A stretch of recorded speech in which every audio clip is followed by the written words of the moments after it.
जिन पुण्यात्माओं को संतान नहीं होती तो आध्यात्मिक ज्ञान के अभाव से उनकी तड़फ संतान प्राप्ति की बनी रहती है।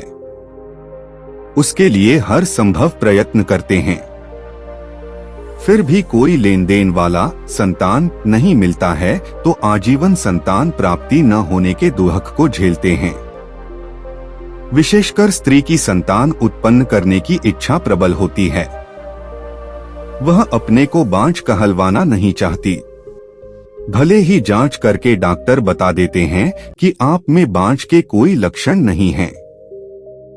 विधाता की लीला है, परंतु तत्वज्ञानहीन स्त्री इसी तड़फ में मर जाती है।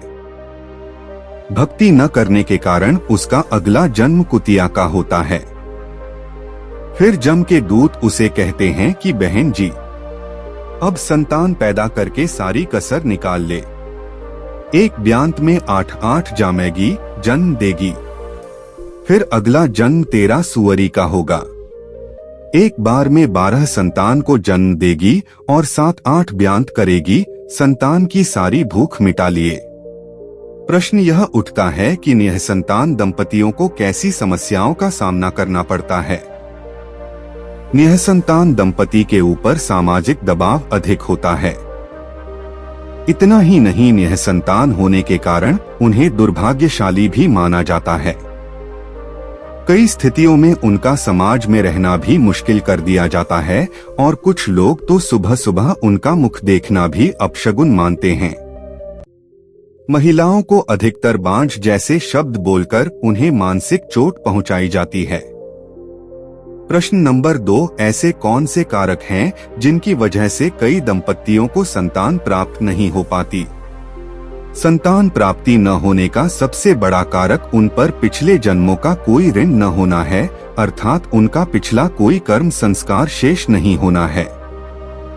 जिनके बच्चे होते हैं उनके भाग्य में पिछले जन्मों का ऋण संस्कार उन बच्चों के साथ जुड़ा होता है। यही कारण है कि उनको संतान प्राप्त होती है।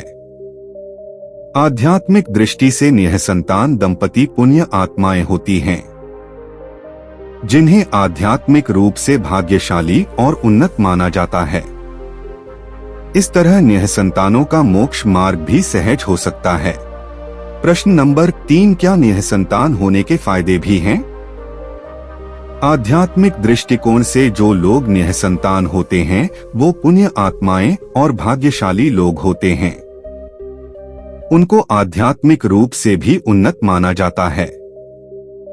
इतना ही नहीं, निःसंतान लोगों का मोक्ष भी आसानी से हो सकता है, लेकिन इसके लिए उन्हें तत्वदर्शी संत की शरण ग्रहण करके उनकी बताई साधना करनी होगी। इतना ही नहीं, उन्हें सच्चे आध्यात्मिक मार्ग के नियमों का आजीवन पालन करना होगा। फिर इन नियमों पर चलते हुए भक्ति करके ही मोक्ष प्राप्त किया जा सकता है। प्रश्न नंबर 4, निःसंतान दंपति सामाजिक और मानसिक दबाव से कैसे निपट सकते हैं?